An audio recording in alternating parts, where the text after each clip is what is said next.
capítulo 1, versículo 8, o meu servo Jó, porque ninguém na terra há semelhante a ele. Aí eu acrescento aqui, aí Deus disse, eu vou dar só 3 adjetivos dele: homem íntegro, reto, temente a Deus e que desvia-se do mal. Só isto, eu não vou ler mais do que isto. Interessante que o tema que eu dei essa mensagem, Piene e Josefa Maria, foi Jó, um homem observado por Deus e pelo diabo. Se você parar para pensar, é um absurdo a gente dar um tema desse a uma mensagem. Mas o texto e o contexto faz a gente entender que quando algumas interpretações teológicas dizem que houve uma reunião no ar, não foi no céu nem na terra. Algumas interpretações teológicas dizem que houve uma reunião no ar entre os anjos. Como o diabo é especialista em ser curioso, penetra, ele resolveu ver o que estava acontecendo. Aí, se você for ler o texto, aí você vai ver que Deus pergunta a Satanás: de onde vens? Aí Satanás vai responder: eu estou arrodeando pela terra e passeando por ela.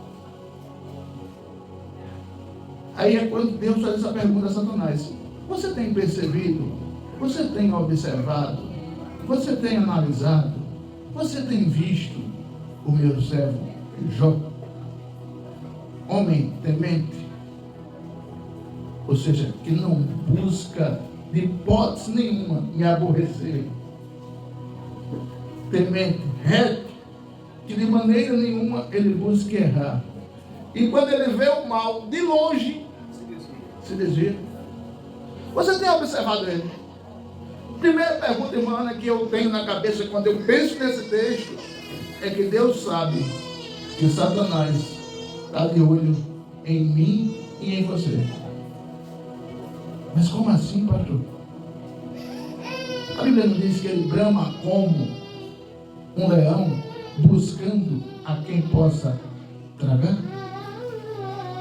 Ei, ele está observando a mim e a você. Mas não se preocupe não, Deus também está observando a mim e a você. E os seus anjos acampam-se em volta. Os anjos do Senhor acampam-se em volta. Enquanto o diabo está no derredor, Deus está ao nosso redor. Salmo 34, versículo 7.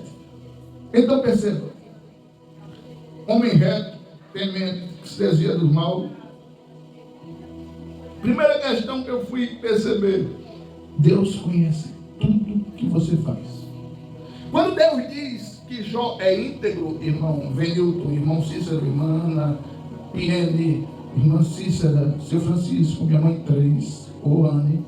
Quando Deus diz que Jó é íntegro, especificamente no português, ele está dizendo o seguinte: do mesmo jeito que ele é em casa, ele é no trabalho. Do mesmo jeito que ele é em casa e no trabalho, ele é na igreja. Do mesmo jeito que ele é em casa, ele é com os amigos. Do mesmo jeito que ele é em casa, ele é na rua. Do mesmo jeito que ele é em casa, ele é no supermercado. Ou seja, Deus estava dizendo a Satanás: Jó não tem duas caras. Jó não tem duas posturas. Jó não age de um jeito aqui e de outro ali. Ele é íntegro. Ele é original. É Deus demonstra que ele se agrada muito desta atitude de Jó. Até porque Jó sabia que de Deus não tem como se esconder, como tem escrito no Salmo 139, versículo de 1 a 3. Salmo 139, versículo de 1 a 3, se você não lembra, Davi pergunta a Deus: Deus, para onde eu fugirei do teu Espírito e para onde eu fugirei da tua face? Se eu subir ao céu, o Senhor está aí. Se eu for lá para o fundo do oceano, o Senhor me vê lá também. Se eu me esconder na escuridão, a escuridão para o Senhor é como se fosse meio-dia. Então, para onde eu vou? Davi pergunta a Deus no Salmo 139. E Jó já sabia disso. Eu tenho que ser íntegro, porque de Deus eu não me escondo. Eu me escondo, pastor. Pastor, eu me escondo da irmã, do irmão. Mas de Deus, não tem como. Aí Jó disse, a minha opção é ser íntegro. E perceba, quando eu penso na história de Jó, meu irmão, todo dia, minha mãe diz, todo dia o homem prestava um culto a Deus pelos 10 filhos que tinha. Rapaz, todo dia você prestar culto por 10 filhos. A Bíblia não registra em nenhum momento os filhos prestando culto pelo pai, mas registra o pai prestando culto pelo filho. Sabe por quê? Sabe qual é o pensamento de Jó, Vanessa? Pode ser que meus filhos tenham pecado contra Deus e eu já vou aqui fazer um culto, pedir perdão a Deus por eles, para que Deus os perdoe. Que crente era o crente de Jó. Agora, intercessor, perceba, Deus vê o homem Jó, mas além disso, Hebreus 4:13 diz que não tem nada oculto diante dos olhos de Deus. Jó sabia disso. Deus observa não somente as ações, mas principalmente as intenções. Glória a Deus. Qual a diferença das ações e as intenções? As ações, para quem faz de coração, parabéns, Deus seja louvado pela sua vida. Mas quem é farisaico, ou quem pertence, ou tem um espírito de fariseu, as ações é para aparecer, mas a intenção do coração é para agradar a Deus. Quando eu faço com intenção de coração, eu não faço porque eu quero que as pessoas vejam o que eu fiz. Quando eu faço com a intenção do coração, eu faço porque eu quero que Deus se agrade do que eu fiz. Essa é a diferença da intenção e da ação. Quando a ação é igual à intenção, perfeito. Mas quando a intenção é diferente da ação ou vice-versa, Deus não recebe esse sacrifício. Meus irmãos, é muito bom perceber uma coisa que é uma frase que você precisa levar para a sua vida. Não é o que os homens dizem sobre você que importa, mas o que Deus vê em você que importa. Porque não é o que os homens dizem sobre você o que importa, mas o que Deus vê. Porque quando os homens olham para mim e para você, se eles conhecerem o nosso passado, tá vendo? Porque eles vão lembrar logo dos nossos pontos negativos. Pode escrever isso. Você pode fazer tudo certo. 10 anos, tudo certo aqui em 7 casas. Mas se, sem querer, alguém te acusou, sem provas, mas te acusou. Você morou 10 anos aqui em 7 casas. Não é aqui em 7 casas, em todo lugar assim. Você morou 10 anos aqui em 7 casas. Por acaso alguém te acusou que você roubou um bezerro de alguém. Todo mundo sabe por 10 anos que você é uma pessoa honesta. Agora se correr aqui um boato que você roubou um bezerro de alguém. Daqui a 5 anos, alguém vai dizer, você lembra do fulano? E vai dizer, lembra, mas não foi aquele que disseram que roubou o bezerro do ciclano? E você passou aqui 10 anos fazendo o correto. Mas quando surge um boato, pode nem ser verdadeiro, mas se surgir um boato, você fica manchado. Fica ou não fica? Fica. Porque as pessoas olham para os nossos defeitos, mas Deus tem um mal do esquecimento. Joga o nosso passado fora e Deus só lembra do seu presente, do seu hoje, do seu ontem. Se você se arrependeu. Por isso que o que importa é o que Deus vê de você hoje. Não é o que as pessoas dizem de você ontem, ou anteontem, ou o mês passado. Não. Um coração arrependido encanta mais o coração de Deus do que você imagina. Foi por isso que Jó foi tão acusado. Do capítulo 3 ao capítulo 9, do capítulo 20, Jó calado. No capítulo 20 ele começou a falar, mas só acusação. Os seus amigos chegaram para Jó, confessa teu pecado. Jó diz o que foi que tu fez. Jó, fala o que foi que tu praticou, Jó. Fala, porque na cabeça do judeu, Josefa Maria, Na cabeça do judeu, alguém só adoecia, alguém só vivia na miséria, alguém só vivia na situação catastrófica por causa que ele pecou tão gravemente que Jesus estava castigando, que Deus estava castigando. Na cabeça do judeu era isso. Quem tinha saúde era rico. Na cabeça do judeu, era uma pessoa que não tinha pecado nenhum, que não errava de jeito nenhum, por isso Deus abençoava. Mas quando o sujeito era doente, era maltrapilho, era pobre, era uma maldição que Deus colocava por causa do pecado dele. Aí os amigos de Jó diziam: confessa teu pecado. Como é que tu, o homem mais rico do Oriente, passa a ser o mais miserável? Como é que tu tem 500 juntas de boi e perde tudo? Como é que tu tem mais de 1000 camelos e perde tudo? Como é que tu tem milhares de ovelhas e perde tudo? Como é que tu tem milhares de riquezas e perde tudo? Perde a família, perde os filhos. E você vai perceber que até o capítulo 20 Jó está calado. Os amigos de Jó se aproximaram de Jó e ficaram 7 dias em silêncio, só olhando para ele. Mas Deus está vendo. Deus estava percebendo. Deus estava enxergando. E o que me deixa mais contrito quando eu paro para analisar esse texto é: Deus não avisou a Jó: Jó, te prepara, que vem aí um processo pesado para tu. Perceba uma coisa que a gente também aprende nesse texto. É que quando Deus disse para o diabo: observaste o meu servo Jó? Aí o diabo diz também: um homem com a riqueza que ele tem, ele vai reclamar de quê? Um homem cheio de saúde como ele é, ele vai reclamar de quê? Aí o diabo desafia Deus. Veja como o diabo é miserável. Toca na riqueza dele, e tu vai ver ele blasfemar na tua cara. Aí Deus diz: vai lá e toma tudo, só não toca na alma. Aí o diabo imediatamente vai lá e toma tudo que Jó tem. Toda a riqueza, todo o patrimônio, tudo deixa Jó pobre. Em outro encontro, em uma reunião nos ares, Deus vai fazer uma reunião com os anjos, o diabo aparece. Aí Deus novamente diz: tu viste o meu servo Jó?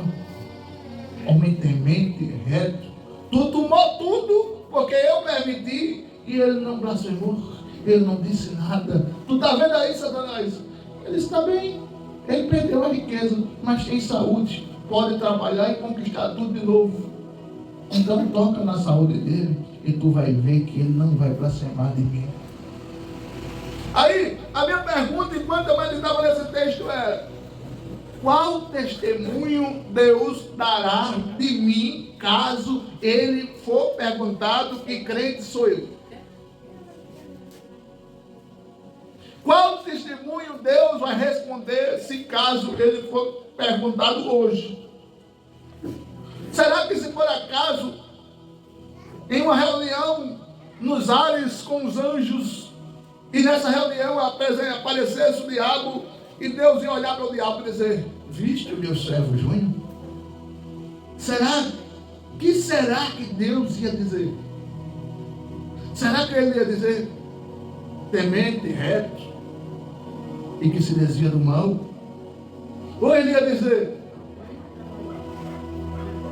não toca nele não, que se tocar nele, ele desaba? Qual será o testemunho de Deus sobre mim e sobre você? Meus irmãos, é muito mais importante o testemunho que Deus dê de mim e de você do que o testemunho de qualquer pessoa sobre nós. Deus dando testemunho é uma garantia fidedigna. Eu trabalhei em papelaria e quando o sujeito arrumava um emprego, a primeira coisa que ele fazia era tirar um documento pela internet chamado Nada Consta. O Nada Consta é um documento onde você bota o CPF, o RG, a data de nascimento, tudo, nome da mãe, nome do pai, seu nome completo, e esse documento vai dizer se você deve à justiça ou não. Então, quando o sujeito ia lá na minha papelaria e dizer: eu preciso tirar um nada consta, mas eu devo a justiça. Tem como você tirar um nada consta para mim mesmo, devendo a justiça? Tem como você burlar a internet e tirar um nada consta, mesmo a pessoa devendo a justiça? Mas eu me recusava a fazer isso. Ei, como será que está o seu e o meu nada consta diante de Deus? Quando Deus olha para mim, Ele me vê alvo mais que neve. Quando Ele olha para mim, Ele vê alguém que Ele pode dar testemunho, como Ele deu de Jó. Quando Ele olha para mim, Ele vê e diz assim: pode montar emboscada que ele, que ela, que aquele, que aquela não vai cair. Eu conheço aquele a quem eu estou dando testemunho de crente. Você imagina a pessoa não entender nada, mas de repente ter tudo e não ter nada, ter 10 filhos e de repente os filhos morrem, só fica a esposa, e a esposa olha para o marido e diz: tu, cheio de enfermidade, cheio de doença, do pobre, de rico, pobre, de milionário, miserável, cheio de chagas, você ainda vai permanecer temente a esse teu Deus? Amaldiçoa a tua vida, amaldiçoa esse teu Deus e morre. E a resposta de Jó foi uma das respostas mais bonitas e sábias que um crente do tipo de Jó pode ter. Como falas uma louca, fala tu. Porque tem processo na vida do crente que, se a esposa não tiver na mesma pegada, se o marido não tiver na mesma pegada, ela acaba de matar ele e ele acaba de matar ela. Aí Jó diz: como falas uma louca, fala tu. Iria eu só agradecer pelos bens que Deus me fez e não pelos maus também? Mas só crente como Jó vai dizer: vamos agradecer a Deus pelo mal. Como assim? Agradecer pelo mal, irmão, é difícil o camarada entender. Mas o Deus que a gente serve, quando a gente sabe a quem tem crido, senão eu sei que eu não pequei, eu sei que eu não blasfemei, eu sei que eu não fiz a vontade do diabo, eu sei que esse castigo não é por pecados que eu tenha cometido, então eu preciso dar graças, porque eu sei que depois desse processo Deus vai me dar em dobro aquilo que foi tirado. O problema é que a gente não entende o processo. Você nunca vai entender o processo vivendo o processo. Você pode entender o processo depois do processo. Nem antes do processo, nem durante o processo. Só depois. Como assim, pastor? Ele prova na Bíblia. Jó 42 vai dizer que Deus abençoou Jó quando ele orava pelos seus inimigos. Um segredo absurdo que eu não sei se eu estou pronto para fazer. Se Deus chegasse para mim e dissesse: Júnior, a sua perna vai voltar ao normal, vou colocar uma perna 0 km aí, agora eu vou juntar perto de você todos os seus inimigos, falaram mal de você, criticaram você, zombaram de você, anarquizaram de você, e você vai orar por eles, vai abraçar eles, vai dar um beijo neles, e a perna vai voltar. Eu até podia querer, mas o meu coração ia dizer: rapaz, é melhor ficar sem perna mesmo.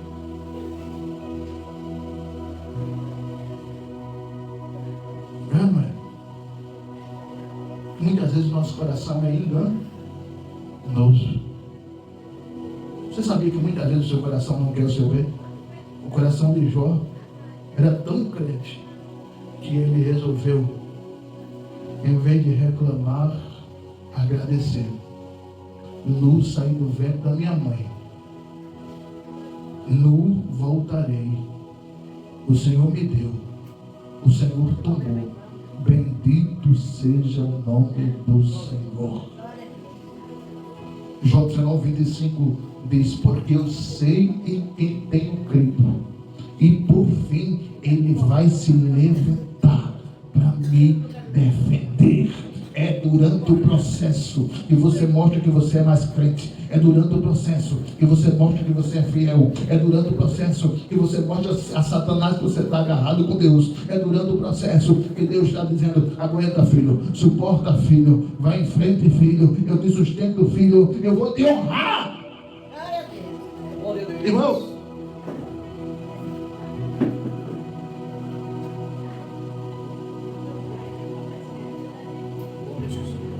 quem já apanhou aqui de pai e mãe sabe. Quando o pai e a mãe estão batendo, quanto mais o filho chora, mais a mãe bate. Ainda manda calar a boca.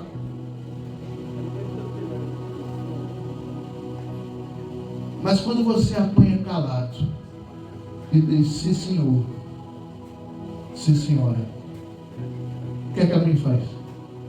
Dá 3 lapadas, manda você sair de perto dela. Depois de umas 2 horas, ele vem aqui me dar um abraço. Quem foi criado assim? Eu fui. Mas quanto mais você grita enquanto está apanhando, mais o cacete come. Quando você passa no processo em silêncio, Deus olha e diz: está suportando sem reclamar. Está suportando me adorando. Está suportando me arrumando a quinta-feira para jejuar. Está suportando e vindo chorar nos cultos na sexta-feira. Está suportando e levantando as mãos no domingo para dizer que eu sou grande, santo e poderoso. Eu vou acelerar esse processo, vou tirar ele da situação, porque ele vai testemunhar que eu sou grande na vida dele. Entenda a metodologia do Eterno, que você vai passar pelos processos sorrindo. Glória a Deus. Foi isso que Jó entendeu. Ele disse: eu vou orar pelos meus inimigos. Rapaz, é uma oração difícil. Orar pelos inimigos é difícil. Ah, pastor, mas Davi orou. Davi orou. Mas qual foi a oração de Davi? Prepara uma mesa para mim na presença dos meus inimigos. O que foi que Davi estava dizendo? Senhor, me honra na presença dos meus inimigos. A oração de Jó não foi assim, não. A oração de Jó foi: Jesus, Deus, tenha misericórdia dos meus inimigos. Que ele não os chamou de inimigos, ele chamou de amigos. E na verdade não eram amigos. Você queria um amigo que apontava todo dia na sua cara que você estava passando por essa situação por causa de pecado? Você queria um amigo que dissesse a você que você perdeu os 10 filhos por causa de que você é um pecador miserável? Você queria um amigo que dissesse que a sua esposa foi embora porque você é um imprestável fedorento e de toda a riqueza que você tinha, a única coisa que restou foi um cabo de telha para se coçar? Diz alguns historiadores que a ferida de Jó era tanta que fedia a pus. Você imagina você se aproximar de um camarada desse? O mau cheiro era tanto que você vai pesquisar que em todo lugar que tem pus excessivo tem a chamada mosca azul. A mosca azul é a mais cheia de imundícies que tem. Imagina, tu está perto de alguém mal cheiroso ao extremo, que só tem um cabo de telha, a riqueza toda foi embora, e em vez de tu dizer: eu estou aqui para te ajudar, tu dizer: tu é um miserável, tu está nessa situação aí. Aí Jó resolve orar para esse povo. Será que eu tenho condição de orar? Sim. Ainda mais o que me chama a atenção, irmão Deus, é que ele entrou no processo sem saber nem que nem porquê. Glória a Deus. Meus irmãos, que pena que eu tenho que pular muita coisa aqui.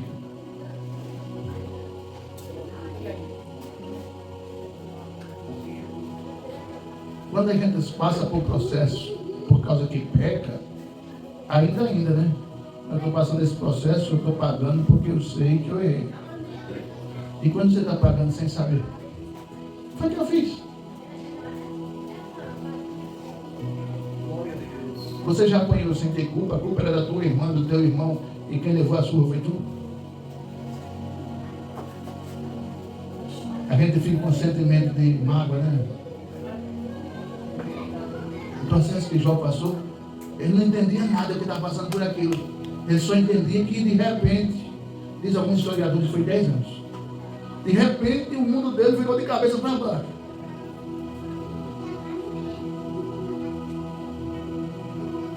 Aí a Bíblia diz, em nenhum momento Jó pecou.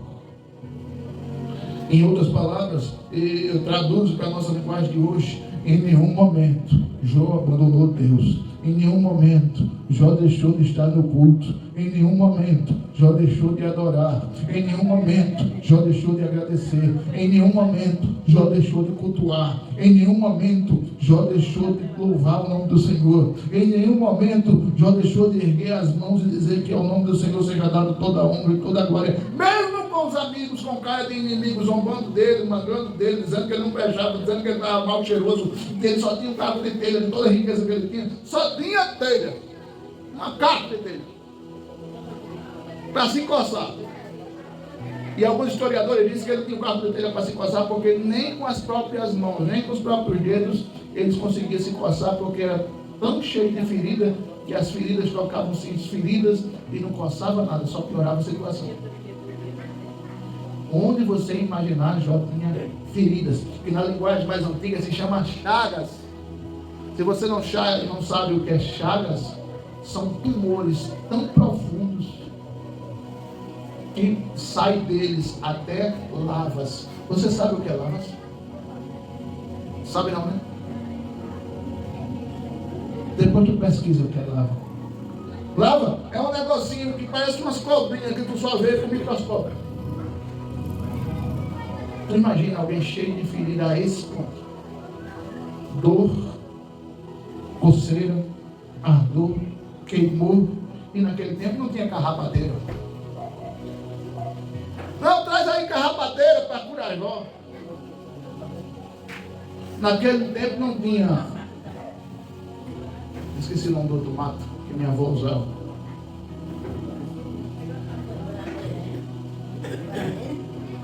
Minha avó usava carrapateira. Não, tira todo o pus. Você já usou carrapateira aqui, não? Nunca ouviu falar de carrapateira? Já, carrapateira existe. Então minha avó dizia que tira todo o pus. Mas eu quero encerrar dizendo, meu Deus, tinha tanta coisa aqui, ó, meu filho. Eu queria encerrar dizendo para você, seja crente como Jó.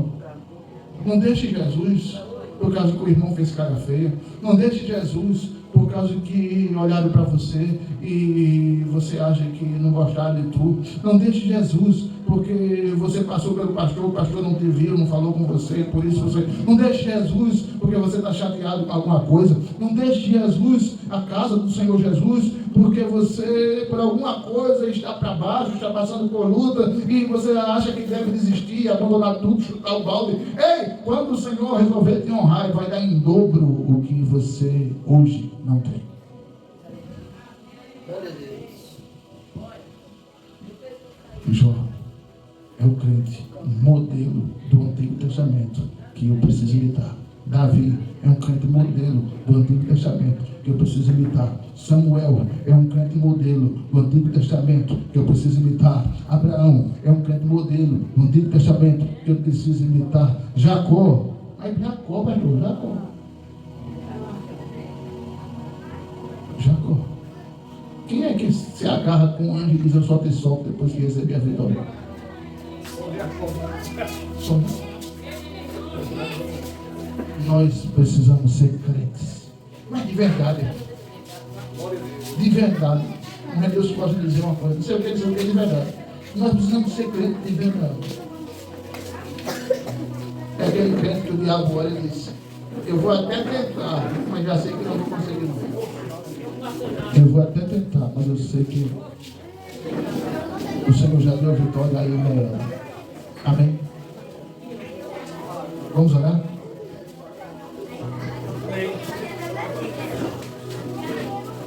Essa oração aqui, seu hoje aqui pode escutar, ver que pode escutar. Glória a Deus. Vou orar pela vitória que está enferma, para Jesus curar. Pai, Pai, em nome de Jesus, aqui está a tua filha Vitória, esse bebê.